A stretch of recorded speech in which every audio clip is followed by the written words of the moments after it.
Emosi itu segala sesuatu yang kita rasakan as a human. Jadi selagi kita masih bernafas sebagai manusia itu kita tidak akan terlepas dari emosi. Mungkin banyak orang yang menganggap emosi itu terkesan negatif ya. Iya, saya orang emosian nih, saya orangnya dikit-dikit emosi gitu. Halo semuanya, kembali lagi kita di Ngomet, ngobrol bareng Aimet.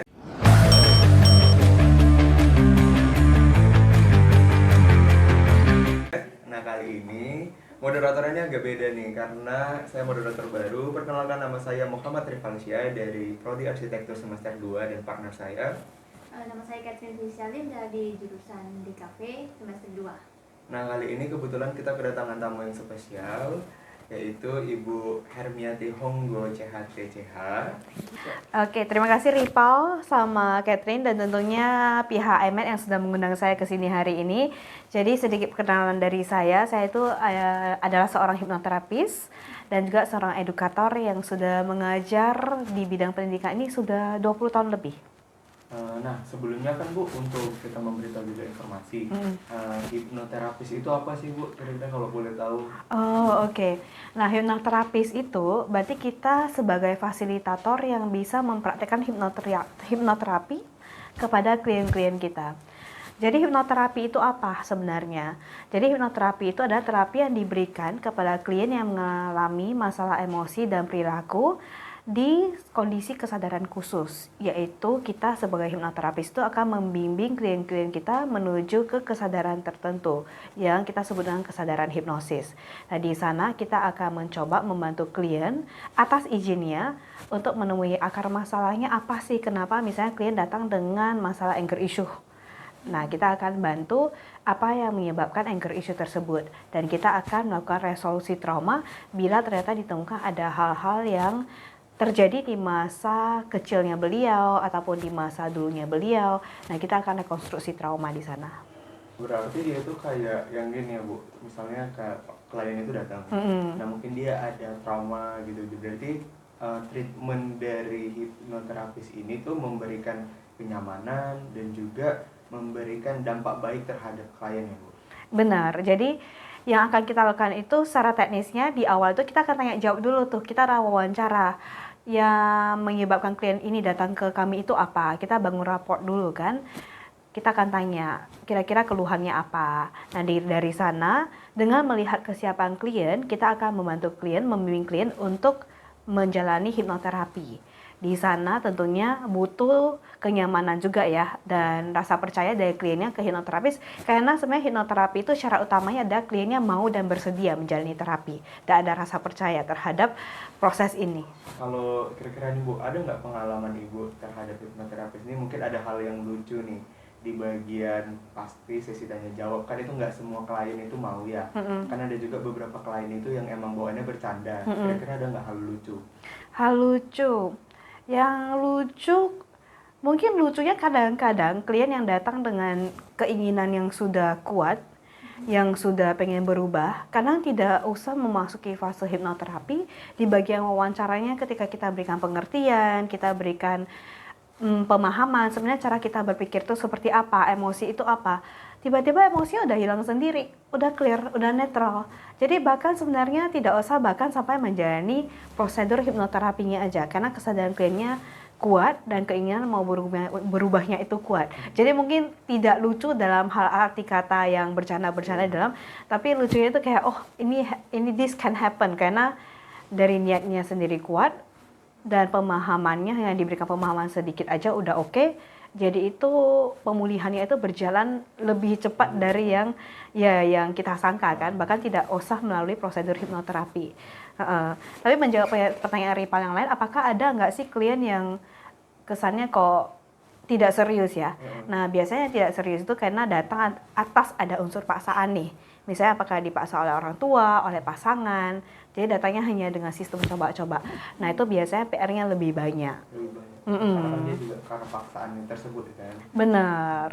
Kalau tadi kan aku mau singgung sedikit nih Bu terhadap emosi. Nah kalau di dalam psikologi ataupun psikis kan emosi ini berbeda. Kalau di hipnoterapis ini kira-kira emosi itu apa ya Bu? Kalau bisa dibulatkan lah dalam rangkumannya itu apa ya Bu? Emosi itu segala sesuatu yang kita rasakan as a human. Jadi selagi kita masih bernafas sebagai manusia itu kita tidak akan terlepas dari emosi. Mungkin banyak orang yang menganggap emosi itu terkesan negatif ya. Iya, saya orang emosian nih, saya orangnya dikit-dikit emosi gitu. Jadi kesannya itu emosi itu kesannya negatif. Padahal sebenarnya happy itu emosi nggak sebenarnya? Happy itu emosi ya, excited juga emosi ya. Terus bangga itu juga emosi ya sebenarnya. Jadi emosi itu sebenarnya luas banget. Ada yang mendukung, ada yang tidak mendukung. Jadi emosi itu kalau misalnya saya kecilkan definisinya di hipnoterapi itu adalah apa yang kita rasakan dan kita tahu bahwa emotion itu adalah singkatan dari energy in motion. Jadi apapun yang kita rasakan itu sebenarnya ada energinya. Kalau yang bagus-bagus aja itu tidak masalah. Tapi yang menjadi masalah adalah jika ada emosi yang tidak mendukung. Contohnya kemarahan. Pernah nggak sih Catherine sama Ipal itu kalau misalnya marah itu berasa deg-degan? Ya biasanya yang dirasakan apa sih kalau Ipal sama Catherine itu kalau marah itu contoh marah. Apa yang dirasakan di tubuh?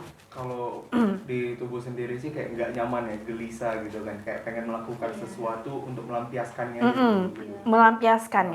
Melampiaskannya biasanya dalam bentuk gerakan kah atau dalam bentuk verbal, biasanya gimana? Kalau gerakan nih.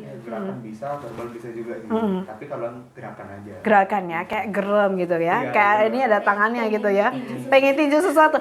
Nah itu berarti ada energi di sana, ada kemarahan di sana, dimana kita merasakan ini, terus efeknya sampai ke psikis, ke fisik juga ya, ke fisik. Nah itu menandakan apa? Badan itu tidak terlepas dari yang namanya psikis, psiko, dan yang namanya soma, badan. Jadi kita itu adalah satu kesatuan, psiko dan soma. Jadi apa yang kita alami di psikis, emosi, ataupun pikiran yang berefek ke emosi itu, itulah yang akan mempengaruhi kita sehari-hari. Yang kita rasakan akan berefek ke bagaimana kita bersikap juga kan. Jadi in short, emotion itu adalah energy in motion. Jadi apa yang kita rasakan yang akan berpengaruh sampai ke fisik kita. Yang sudah tadi kan, kalau misalnya marah, bawaannya pengen nonjok ya tadi, pengen nonjok gitu ya. Jadi itu karena ada energi di sana yang perlu disalurkan. Misalnya malu nih, kita bahas tentang malu. Kalau marah itu kan rasanya pengen nonjok. Kalau kira-kira kalau malu itu bagaimana? Malu kayak gimana maksudnya? Malu misalnya ada acara yang tidak sesuai dengan harapan kita, misalnya kita salah ngomong nih di depan. Lebih ke kayak gini sih, kayak aduh gimana ya, lebih memikirkan aja, terus juga kayak nggak nyaman karena apa yang kita ekspektasikan itu udah berbeda gitu. Udah gelisah gitu. Ada gelisah, ada rasa tidak nyaman ya. Tidak nyaman. Tapi efeknya beda ya. Kita nggak pengen ninju, tapi kita kayak pengen hide ya kayaknya Iya. ya, sembunyi ya. Kayak. Nah jadi itu juga satu jenis emosi. Cuma yang kalau misalnya kenapa tadi saya ambil contoh yang takut karena ambil yang marah dulu ya tadi di awal. Kenapa saya ambil marah? Karena itu hampir tidak mungkin seorang manusia itu tidak merasakan marah, benar? Benar. Cuma kadarnya aja, triggernya itu apa. Nah, kalau marah itu lebih bisa mudah dipantau. Tapi kalau malu itu sebenarnya juga akan berefek ke kita. Dia lebih subtle tapi dia juga akan diekspresikan ke dalam. Nah itu yang kalau misalnya kita tidak benar-benar pantau, kita tidak belajar berkenalan dengan diri sendiri, itu akan lebih bahaya dibandingkan takut tadi. Jadi dua-duanya itu sama-sama perlu dikenali. Emosi apapun kita perlu belajar berkenalan dengan diri sendiri. Nah, kalau untuk pemalu nih kan Bu, kan kalau kita lihat kan kebanyakan orang introvert itu kan pemalu. Mungkin dulu mereka tuh extrovert, cuman karena emang mereka melakukan hal yang di luar ekspektasi mereka, kayak mereka tuh udah ibaratnya kayak kita tuh mau nampil gitu kan, kayak aku nampilnya gini nih. Nah tiba-tiba pas mereka di hari nampil, tiba-tiba mereka kayak down upgrade gitu. Nah itu mungkin bisa menjadikan orang introvert ya. Nah kira-kira apakah itu jika tidak kita mengatasinya, itu akan kita bisa menjadi orang introvert atau enggak? Kalau saya pribadi, saya sebisa mungkin menghindari yang namanya pelabelan introvert ataupun extrovert sebenarnya. Karena introvert itu apa? Kalau definisi introvert dari Catherine itu apa? Seorang yang pemalu dan yang jarang bersosialisasi, menghindari kerumunan gitu. Menghindari kerumunan gitu, enggak nyaman di di tempat di tempat yang ramai. Kalau definisi IPA, introvert itu apa? Introvert itu mungkin orang yang emang dia itu sebenarnya mau untuk berkembang. Hanya saja dia itu tidak tahu mau kemana dia berkembangnya itu. Kayak dia itu cuman butuh teman, dia itu hanya kesepian, makanya dia tidak bisa berkembang. Berarti ada rasa tidak nyaman dan kesepian ya, tadi saya coba rangkumkan. Nah, berarti itu kan emosi. Jadi kita hanya perlu melabel emosinya aja. Oh, saya kok merasa tidak nyaman ya ada di sini ya. Kok saya merasa kesepian ya. Kok saya ada rasa-rasa yang canggung gitu. Nah, kita hanya perlu melabel emosinya instead of daripada kita melabel diri kita sebagai orang yang introvert. Saya nih orang yang introvert nih, saya memang canggung nih di situasi tertentu. Ketika kita melabel diri kita introvert, tanpa sadar kita sudah meletakkan diri kita itu di dalam kotak-kotak. Dan itu akan melimitasi kita untuk berkembang lebih lanjut. Namun, kalau misalnya sebaliknya, kemarin ada kejadian ini.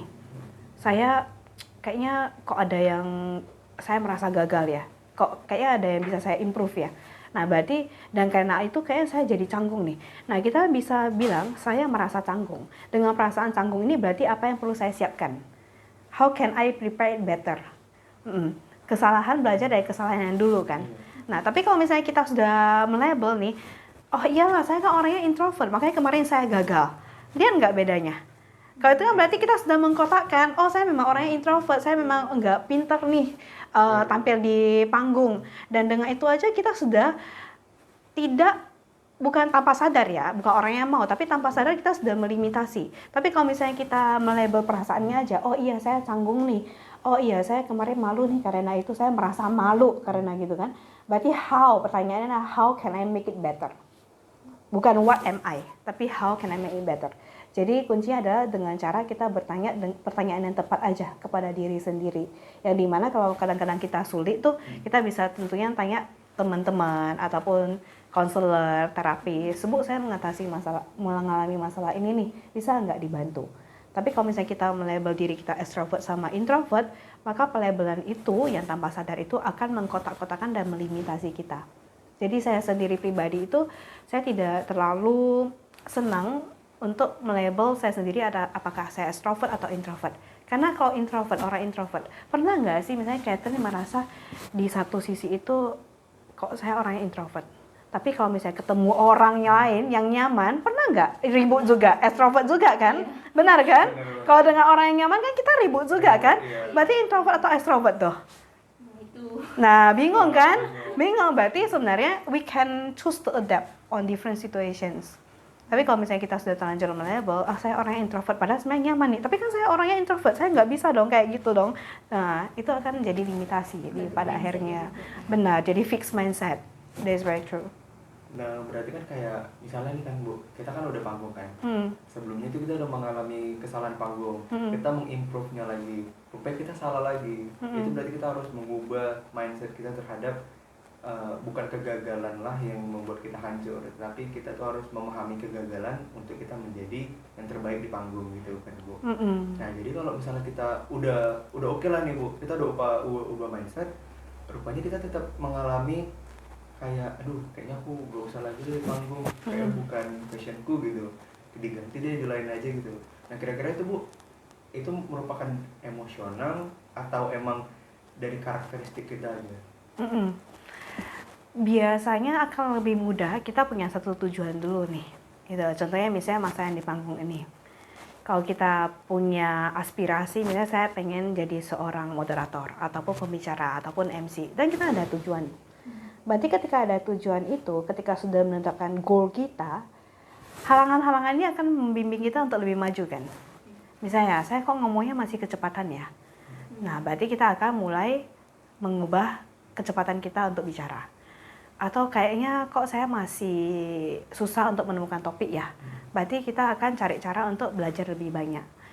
Jadi agar kita tidak terlalu cepat mengambil keputusan, ini kayaknya bukan passion saya, ini kayaknya bukan keahlian saya. Bagaimana kalau kita tentukan goal and we direct ourselves, kita menuntun diri kita menuju goal itu. Jadi ketika ada hambatan atau tantangan, atau hal-hal yang di luar kontrol kita, misalnya tiba-tiba mati nih, itu kan dari luar kontrol kita kan. Tapi banyak orang yang menganggap misalnya tiba-tiba mati itu menganggapnya sebagai kegagalan yang dia bisa kontrol, menjadikan kegagalan di luar kontrol itu sebagai kegagalannya dia. Nah, itu sudah tidak sehat. Jadi kita harus bandingkan dulu apa yang bisa kita kontrol, apa yang tidak bisa kita kontrol. Contoh, kalau misalnya kita tanya jawab seperti ini kan, dinamika kita kan harus bersifat dua arah ya. Nah, tapi bisa juga nanti kita kadang-kadang ketemu narasumbernya atau misalnya moderatornya yang lebih pasif, benar kan? Tapi kan udah di luar kontrol. Tapi kalau misalnya kita punya self esteemnya rendah, kita tidak punya tujuan yang jelas, kita akan menganggap kegagalan itu sebagai sesuatu yang personal. Padahal banyak sekali aspek-aspek yang tidak bisa kita kontrol di sana. Nah, oleh karena itu menurut saya goal itu sangat penting. Oke, saya mau jadi MC, saya mau jadi pembicara, saya mau tampil di panggung. Dalam menghadapi tantangan, again, ask the right question. How can I improve? Tadi apa sih yang bisa saya perbaiki? Itu. Jadi kegagalan atau hambatan itu hanya sebagai untuk kita become better the next time. Jadi Bu, ini kan kita ada juga sesi pertanyaan. Nah, mungkin ini ada beberapa pertanyaan yang akan kami tanyakan. Boleh ditanyakan kepada Catherine? Jadi mau nanya itu sebenarnya kan kita sering dengar masalah tentang kesehatan mental itu apa. Nah, menurut Ibu sendiri kesehatan mental itu sendiri apa sih? Gitu. Kesehatan mental, oke, biar mudahnya, karena tadi saya udah sebutkan ya, bahwasanya diri kita itu terdiri dari psiko dan soma, yang merupakan satu kesatuan. Saya ibaratnya analogikan gini aja, masing-masing kita punya handphone ya, punya smartphone ya sekarang ya. Ya walaupun saya ragu juga apakah smartphone itu membuat kita semakin smart gitu kan sebenarnya. Oke, jokes aside, jadi kita punya phone, dimana kita tahu itu ada hardware dan ada software, benar ya? Bayangkan kita beli handphone, hardware-nya ada, software-nya nggak ada, jalan nggak? Nggak jalan juga ya, nggak bisa berfungsi sebagaimana mestinya ya. Ada software tapi tidak ada hardware sebagai mediumnya, juga tidak bisa jalan ya, nggak bisa juga. Nah, jadi diri kita itu seperti handphone ini. Secara fisik kita ada hardware-nya, dimana kita mau menggerakkan tangan, mau ngambil ini. Tapi kan ada program kayak jalan-jalan. Oh, saya pengen nih untuk ngelakuin itu. Badan kita yang akan tergerak. Jadi kesehatan mental itu mental itu sendiri adalah programnya kita, software-nya kita. Tanpa software ini, tanpa mental ini, kita tidak mungkin bisa berperilaku selayaknya manusia. Thinking, reacting, observing, tidak bisa. Jadi, yang namanya kesehatan itu berarti seberapa sehat program di dalam diri kita sebenarnya.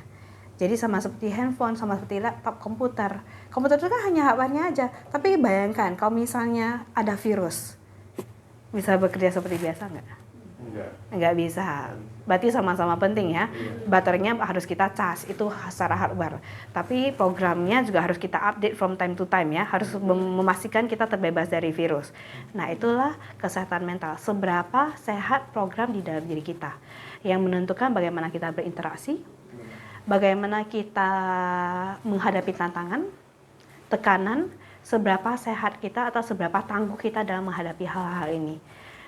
Itu kesehatan mental, seberapa tangguh kita dalam menghadapi challenge di luar sana. Berarti kalau mentalnya rusak itu berpengaruh dong ke kehidupan sehari-hari kita. Kalau rusak itu seperti ibarat barang ya. Kalau mentalnya tidak ditangguhkan benar, kalau tidak dalam keadaan optimal, ya maka akan pasti berpengaruh ke kehidupan sehari-hari. Seperti yang tadi, kalau misalnya kita analogikan, kalau misalnya banyak software yang rusak, maka ini juga mau kita apakan juga nggak bisa ya. Iya, exactly like software and hardware di piranti-piranti yang sering kita gunakan. Kalau di mental itu kan Bu, pasti kita punya tantangan ya. Mengingat untuk di zaman sekarang banyak anak-anak yang mungkin bukan untuk zaman sekarang aja, mungkin ada dulu pun juga ada zaman yang dimana anak-anak itu gampang tantrum. Kira-kira tantangan mental kita itu apa ya Bu terhadap mereka gitu? Tantangan mental terhadap kalau misalnya diri kita mudah tantrum gitu ya. Mudah tantrum gitu. Kayak antisipasi dari dalam diri kita itu gimana gitu. Biasanya orang mudah tantrum karena di dalamnya udah overload banget. Dan oleh karena itu kalau misalnya ditanya untuk generasi muda sekarang maupun pada umumnya generasi apapun, kenapa seseorang itu kesannya mudah marah? Tantrum itu kan hanya bentuk ekspresi ya tadi ya, karena ada emosi di dalamnya. Jadi sebenarnya di usia berapapun kita bisa tantrum.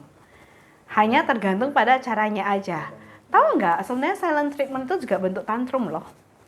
Silent treatment, dimana kita nggak mau, kita ngambekan. Terus kalau ngambekan kita diam aja, ditanya apa kita diam. Pernah ketemu orang yang seperti itu?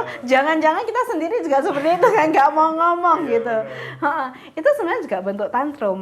Tapi ekspresinya instead of lashing it out dalam bentuk teriakan ataupun dalam bentuk konfrontasi, dia diam sendiri. Itu sebenarnya juga bentuk tantrum. Jadi kenapa bisa ada tantrum? Karena banyak emosi. Jadi sampai kita berkenalan dengan diri kita dan kita mengerti diri kita itu emosinya apa ya, apa yang ada di dalam diri, maka kita tidak akan dapat jawabannya. Oleh karena itu teman-teman yang mungkin mendengarkan, saya ingin mengajak teman-teman untuk berkenalan lagi dengan diri sendiri. Ini kenapa saya bisa ada emosi seperti ini? Kenapa, apa yang perlu saya lakukan? Dan sebenarnya tantangan untuk anak remaja ya, untuk yang sekarang ini menurut saya sosial media itu sangat berperan penting dalam kesehatan mental kita. Karena sosial media itu kan istilahnya ibaratnya gini, kita kalau misalnya tenggelam dalam air, apa yang terjadi? Ya bakal kita sesak napas lah. Sesak napas ya? Dan akhirnya mati. Menggap-menggap ya, menggap-menggap. Jadi sama dengan sosial media sekarang ini, tanpa sadar kita tenggelam dalam informasi loh. Kalau misalnya kita tenggelam dalam informasi, sama seperti yang tadi, overload. Kita menggap-menggap di dalam nih. Dan itu pasti akan berpengaruh kepada kesehatan mental kita, yang akan menyebabkan kita kadang-kadang tantrum. Karena sudah overload di sana. Dan sosial media, saya bukan anti sosial media ya teman-teman, by the way. Saya pengguna sosial media juga. Tapi semuanya tentunya harus digunakan dengan cara yang bijaksana. Dengan bijaksana, harus balance. Tapi kalau misalnya tidak boleh terlalu berlebihan juga. Benar, tidak terlalu berlebihan. Jadi instead of tenggelam, kita bisa ride along the wave kan maunya seperti itu. Tapi kalau misalnya informasi terlalu banyak dan kita sendiri tidak ada kemauan untuk berpikir kritis ataupun tidak tahu caranya, dan karena itu bisa belajar kan sebenarnya kan, karena IMED di sini saya promosi sedikit, karena IMED di sini kan setiap setahu saya secara berkala itu kan ada mengundang narasumber yang kompeten di bidangnya untuk memberdayakan para mahasiswanya. Benar kan? Nah, itu kan sebenarnya salah satu cara ajakan kita untuk berpikir kritis. Ketika ada satu informasi, bagaimana kita mengolahnya instead of just drowning, tenggelam di informasi itu. Nah, jadi kalau misalnya tantangan terbesarnya, kenapa bisa tantrum itu? Karena kita belum berkenalan dengan diri sendiri dan banyak emosi-emosi di sana yang belum terselesaikan, dan sosial media berperan penting di sana. Karena banyak sekali saya ketemu klien-klien saya yang remaja itu biasanya kenapa bisa adiksi sosial media, sehingga menyebabkan kenapa hubungan dengan keluarganya menjadi buruk. Walaupun tetap pola asuh keluarga itu berperan penting, yes. Tapi tidak dipungkiri setelah usia remaja itu kehidupan sosial juga punya peran yang sangat penting. Ini tadi kan Ibu ada bilang kan bahwasannya kita tuh harus mengenali diri kita sendiri. Ada tipsnya nggak nih untuk kita mengenali diri kita sendiri nih? Mengenali. Kalau setahu rival kan, kalau untuk kita mengenali diri sendiri itu ada namanya affirmation untuk diri sendiri, kayak bangun tidur lihat kaca bilang kamu keren gitu. Ini kamu tuh hasilnya pasti bisa, kamu tuh luar biasa gitu. Itu kan termasuk juga pengenalan diri. Ada nggak tips dari Ibu yang lain? Cara berkenalan dengan diri sendiri ya. Nah, kita harus jujur sama diri sendiri sebenarnya. Kadang kita selain susah jujur sama orang, kita susah loh jujur sama diri sendiri. Benar ya? Makanya banyak pelarian kadang-kadang. Saya sibuk, pokoknya saya menyibukkan diri dengan A, B, C, D. Padahal di balik itu ternyata kita sedang lari dari masalah. Lari dari kesedihan kah, dari rasa kesepian. Nah, itu kita harus mulai kembali in touch with ourselves, berkenalan dengan diri sendiri. Itu. Jadi caranya adalah dengan jujur pada diri sendiri. Saya sekarang merasakan apa? Oh, saya ada rasa tidak nyaman. Ini rasa tidak nyaman apa ya? Oh, saya sebenarnya ini kesepian. Jadi sehingga kita tidak melarikan diri ke arah-arah yang lain. Syukur-syukur masih hal yang bermanfaat kan. Misalnya kita bantu volunteer atau misalnya kegiatan itu masih hal yang bermanfaat. Tapi bahaya loh kalau larinya ke hal-hal yang lain, misalnya adiksi terhadap misalnya substansi tertentu atau misalnya games yang sudah sampai berpengaruh pada produktivitas. Itu kan bahaya juga kan. Main games is okay, I don't mind gitu. Cuma ada orang yang sampai addiksinya udah main sampai jam 5 pagi, 6 pagi, terus paginya kuliah jadi terganggu, pekerjaan dia terganggu. Itu kan hanya sebenarnya pelarian. Jadi tips yang pertama adalah harus jujur pada diri sendiri. Ini saya sebenarnya merasakan apa nih. Dan kalau misalnya ada kesulitan di sana, boleh tuh dimanfaatkan konselor yang ada di IMED. Mumpung ini kan untuk komunitas IMED juga ya, untuk membantu Bu, kok saya bisa gini. Nanti akan diarahkan dengan pertanyaan-pertanyaan yang sudah sistematis. Oh sebenarnya yang bisa dilakukan ini. Kalau untuk lebih kenal diri pada kita itu kan Bu gini kan, kalau saya kan kalau misalnya kalau stres gitu kan, saya mengekspresikannya itu ke karya ataupun kayak semalam tuh kan saya ada juga mengalami kesetresannya sementara saya itu lebih suka sendiri sunyi gitu kan. Saya tuh kayak pernah kayak kepikiran karena pas saya stres itu tiba-tiba kepikiran kira-kira ada dampak buruk enggak ya ketika saya sendiri terus. Saya tuh suka Bu kalau misalnya ke lapangan gitu kan, saya ke lapangan duduk sendiri dan saya nggak mau diganggu itu karena betulan saya stres, saya cuma butuh kesunyian. Itu ada dampak buruknya? Kalau dampak buruknya selagi orang-orang di sekitar yang peduli pada kita tidak terganggu dan rival tidak terganggu, menurut saya masih oke. Karena cara kita coping with stress itu kan beda-beda. Ada orang yang lebih nyaman sendiri dulu, declutter dulu kan, declutter, terus thinking, kontemplasi. Menurut saya itu masih oke sih, karena cara kita handle with stress is very different. Ada orang yang misalnya kalau sudah ada tekanan, dia pengen ketemu teman, curhat, kan ada yang seperti itu. It's just the different way, cara-cara yang berbeda bagaimana kita handle with stress. Kalau itu masih oke sih menurut saya, Ipal. Cuman kan Bu ada beberapa orang berstatement kalau bahwasannya jangan terlalu sering sendirian kalau stres tuh ngobrol gitu. Takutnya kayak kamu tuh nanti bakal melakukan hal yang mungkin nggak yang kamu mau gitu kan. Kayak ya udah sih kalau menurut saya sendiri sih Bu pribadi sendiri itu adalah kenyamanan untuk menghilangkan stres gitu kan. Nah tapi kenapa orang tuh pada bilang jangan sendiri terus Nah, balik lagi ke yang tadi, kita harus cukup tahu diri kita sendiri, harus jujur dan berkenalan dengan diri sendiri. Karena misalnya rival kan nyaman, dan kan rival sendiri yang tahu bahwasanya ketika rival sendiri itu ada pikiran-pikiran yang tidak mendukung nggak? Maksudnya apakah untuk yang tadi concernnya teman-teman ada pikiran itu atau tidak, kan rival sendiri yang tahu sebenarnya kan? ya, Dan kalau misalnya rival jujur, oh benar, oh terima kasih ya concernnya ya, tapi sebenarnya saya hanya butuh diri sendiri agar saya ada waktu tenangnya aja. Tapi saya mengerti concern kalian and I'm grateful for that, tapi tenang, saya tidak ada kok pikiran yang aneh-aneh gitu loh. Nah kan bisa seperti itu. Berarti balik lagi ke jujur pada diri sendiri. Tapi kalau misalnya ternyata ada orang yang sendiri karena dia merasa nggak nyaman untuk ngomong sama orang, dia merasa tidak aman untuk bercerita pada orang, itu beda lagi kasusnya. Itu akan sangat beda lagi. Makanya pertanyaan seperti ini kan harus tailored ya. Maksudnya tidak itu saya harus ngerti dulu kamu nyamannya sendiri, enggak ada pemikiran apa. Kalau misalnya seperti yang Rival lakukan berarti kan iya hanya perlu waktu sendiri dan nyaman gitu. Dan setelah itu kan ketemu jawabannya ya biasa ya solusi. Ketemu ya. Berarti kamu sendiri untuk menemukan jawaban. Untuk menemukan jawaban. Tapi ada orang yang sendiri karena mereka merasa tidak aman. Tidak ada orang yang bisa mereka cari.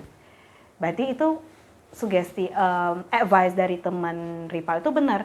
Kamu ngobrol dong sama saya, kamu kalau ada apa kamu cerita. Nah itu advice-nya tepat untuk orang ini, karena orang ini tidak bercerita karena dia merasa tidak aman. Dan daripada dia sendiri, bagusnya dia cerita, curhatkan ke teman. Walaupun mungkin nggak bisa dikasih solusi, at least ada pendengarnya ya. Jadi it's just the way of how different people coping with stress. Dan apakah sendiri itu benar atau salah? No, only us can know the answer. Jadi Ibu bilang ketika seseorang itu mengalami misalnya stres, depresi atau capek mental gitu, itu pelariannya ke ada yang ke hal baik, ada yang ke hal yang buruk. Terus saya sering melihat ada yang larinya malahan ke sosial media gitu. Jadi mungkin saya tadi ada mengutip kata Catherine tentang depresi. Depresi sendiri itu sebenarnya hanya boleh didiagnosa oleh profesional, psikiater ataupun psikolog klinis. Nah itu bahayanya kalau kita sering melabel diri sendiri, karena kadang-kadang ada juga ya kejadian di mana Bu datang klien nih, Bu saya depresi. Saya biasanya akan tanya dulu, depresi di sini maksudnya kamu sudah didiagnosa oleh dokter kah? ataukah psikiater, ataukah mungkin ada psikolog klinis? Enggak Bu, saya Google sendiri katanya di apa gitu loh. Ya kan? Google sendiri, enggak bersemangat, lesu letih, oke, langsung itu ada tesnya gitu ya. Nah, akan lebih akurat kalau misalnya kita ke profesional langsung. Bu, saya mengalami masalah ini. Karena nanti akan dipetakan kan. Apakah orang yang lemas letih lesu pasti depresi? Ya tidak juga kan, karena hanya capek fisik aja. Nah, butuh istirahat. Namun akan sangat berbahaya kita letakkan, saya kurang bersemangat, saya mengalami anxiety, saya pengennya tidur aja gitu kan. Terus dilihat, oh ini depresi. Terus makin lama makin terbenam kan. Terus dibaca lagi, ciri-ciri orang depresi tidak mau makan. Itu kan, padahal awalnya dia ada selera makan tuh, ada selera makan. Habis itu dibaca, tidak bisa bersosialisasi. Padahal dia kalau ngobrol tuh masih oke tuh, hanya karena lemas gitu ya. Tapi apa yang terjadi ketika dia melihat dan dia percaya, belief sistemnya terbentuk loh, program barunya terbentuk loh. Dia akan percaya dia itu depresi dan dia akan mulai mengikuti apa yang ada di list sana. Yang awalnya baik-baik saja padahal, nah itu kan program software kan.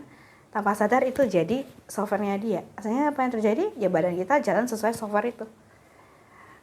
Jadi sangat bahaya sekali untuk mencari saya juga pengguna internet, saya juga pengguna Google. Tapi untuk hal-hal yang seperti ini alangkah baiknya bila ada profesional yang membantu sebenarnya. Jadi kenapa tadi saya highlight kata depresi, karena memang banyak saya klien-klien yang saya temukan diagnosa sendiri yang akhirnya malah jadi kondisinya jadi lebih buruk. Jadi kalau misalnya ada keraguan langsung cari profesional. Mumpung IMED ada menyediakan fasilitas konseling gitu loh. Nah balik lagi pelarian. Kenapa bisa pelarian? Karena orang kan nggak tahu caranya kan. Mereka nggak tahu. Mereka tidak cukup jujur sama dirinya sendiri. Sebenarnya apa yang mereka butuhkan? Lebih enak ya lari aja kan dari masalah. Dan sosial media seperti yang tadi kita bahas juga tidak membantu, ada cyberbullying di sana. Kenapa? Karena frustasi di dalam diri. Karena frustasi dalam diri, jadi pelariannya kemana? Jadi hate comment ya, tanpa sadar kita jadi hate comment. Ataupun kadang-kadang kita yang mungkin bisa menjadi korbannya dari hate comment tersebut kan. Kenapa? Kalau misalnya kita sendiri nggak kuat, terus kita posting, terus ada hate comment, maka kita akan berdampak. Jadi both sides, apakah kita orang yang membuat hate comment, ataupun kita yang menjadi korbannya, itu dua-duanya perlu tuh get in touch with yourself again. Balik lagi ke diri sendiri. Kenapa? Untuk menstabilkan emosi kita, menstabilkan program-program kita. Sehingga ketika kita misalnya menjadi orang yang menerima hate comment, kalau kita stabil, kita tahu, oh enggak kok, saya aman-aman saja, terpengaruh nggak sama hate comment tersebut? Enggak sih. Enggak juga kan, karena self esteem kita itu kokoh. Tapi kalau misalnya self esteem kita rapuh, karena kita juga banyak keraguan terhadap diri sendiri, apa yang terjadi? Langsung down. Bisa melawan juga gitu. Iya, melawan juga, dan kita jadi terbawa arus, tenggelam kita. Kita bukan orang yang ride the wave, tapi kita di ride oleh wave itu. Nah itu bahaya kan. Jadi get back to yourself, berkenalan dengan diri sendiri, berkenalan dengan emosi, dan kalau bisa jangan melarikan diri. Kalau melarikan diri ke arah yang sehat aja. Dan again, promosi terus tentang yang si konseling IMED ini menyibukkan. Karena ini tidak semua sekolah ada fasilitas ini loh, dan ini adalah sesuatu yang sangat bagus loh sebenarnya. Jadi untuk menjawab pertanyaannya, ya sosial media itu harus digunakan dengan bijaksana.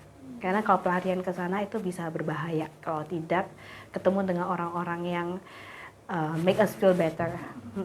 Kalau terkait ini Bu, kan tadi ada pelarian kan. Kalau saya lihat ya, kan saya juga pernah ini ya, mengatasi kemudian orang-orang yang pelarian itu tidak sehat. Dalam artian mereka tuh kalau bahasa sosial media itunya barcode. Itu kayak ngapain tangan gitu, sayap-sayap sebagai media itu, karena kan dia depresi ya. Tapi kan kembali lagi kita tidak boleh menyimpulkan bahwasannya dia itu depresi. Mungkin itu ekspresi dia terhadap kegagalan yang dia buat gitu kan, dengan ngapain tangan, ngelukai tangan gitu.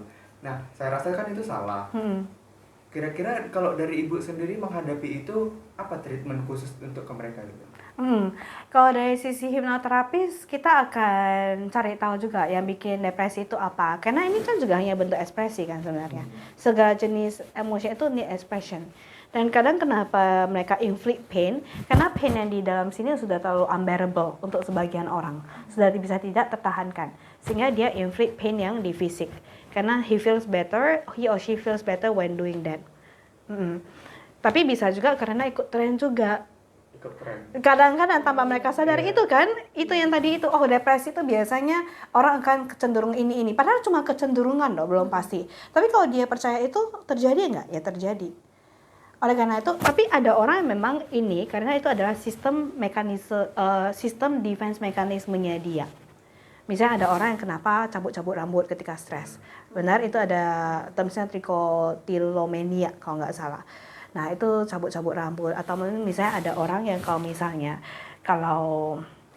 mengalami stres itu suka pukul-pukul dada sendiri. Nah itu karena kan semua jenis emosi itu butuh ekspresi. Nah kenapa bisa seperti ini? Bisa jadi karena di dalam sini udah terlalu penuh. Jadi kalau misalnya dari keprofesian saya, apa yang kita lakukan ya dengan cara ada beberapa teknik-teknik untuk perilisan emosi. Selain dibimbing untuk dibantu, dikasih tips-tipsnya yang sesuai dengan keperluannya, bagaimana cara menanggulangi hal itu, biasanya kita akan netralkan emosinya dulu. Sehingga kalau misalnya emosinya sudah netral, dia sudah bisa berpikir jernih, maka dia lebih bisa dong menjalankan saran-saran yang disampaikan. So the first thing biasanya kita akan netralkan emosinya dulu. Tentunya karena saya adalah seorang hipnoterapis dengan cara hipnoterapi ataupun teknik lain. Kalau misalnya gitu berarti dia sama saja tidak mencintai diri dia sendiri kan, karena dia melukai. Nah kira-kira kalau emang dia udah itu, kan kita udah kasih tahu nih Bu, dan juga hipnoterapis juga udah memberitahu, tapi dia juga melakukan hal yang sama tuh Bu. Kira-kira itu emang udah beneran dia itu perlu banget di hipnoterapis, mungkin ada tahap yang lebih tinggi lagi dari hipnoterapis untuk dia kembali normal, itu kira-kira bisa nggak Bu kembali normal? Jawabannya apakah bisa? Bisa banget. Yang penting asal orangnya mau dan bersedia. Karena yang terjadi adalah kadang mereka bukan tidak mencintai diri sendiri, tapi tidak tahu caranya.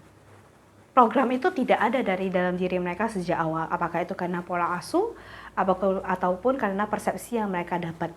Jadi dengan hipnoterapi itu biasanya kita akan bersihkan dulu. Bersihkan emosinya, netralkan emosinya. Dan setelah itu baru kita kasih pemahaman. Makanya kenapa di satu sesi hipnoterapi ini saya jelaskan sedikit secara teknis, itu bisa beberapa jam. 2-3 jam, kadang 4 jam. Karena apa? Kita perlu bimbing mereka kan, kasih pemahaman apa yang terjadi, apa yang perlu dilakukan. Nah biasanya akan lebih efektif kalau misalnya setelah dikasih pemahaman, kita netralkan, kemudian baru mereka bisa mulai kan mengisi tangki cinta mereka kan. Tangki cinta mereka sendiri dengan cara-cara yang tepat, menjalankan hal-hal yang disarankan.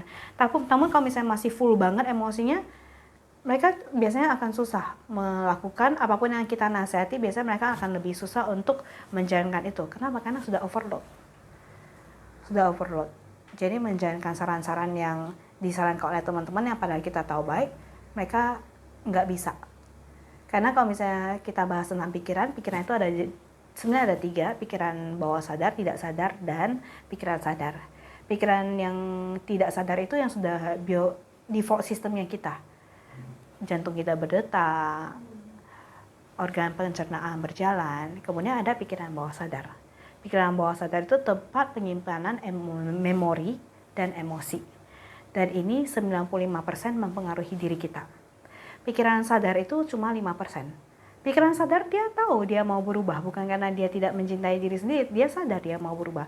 Tapi kalau emosinya masih ada di sana, masih ada program-program yang tidak mendukung, yang tanpa sadar sudah sempat dibawa dari jam masanya dia kecil, maka ini yang akan tetap mempengaruhi dia sampai di-clearkan, dinetralkan. Nah itulah tugas kita sebagai seorang hipnoterapis untuk menetralkan emosinya, sehingga berjalan beriringan. Yang 95% oke, setuju untuk menjalankan hal-hal yang sudah sebenarnya dia sadar dari diketahui ini tidak boleh, ini salah. Tapi kalau di dalam itu masih banyak rasa frustasi, banyak marah, apa yang terjadi? Maka tetap akan mengikuti yang 95% ini. Jadi sebagai hipnoterapis yang kita lakukan adalah kita netralkan dulu.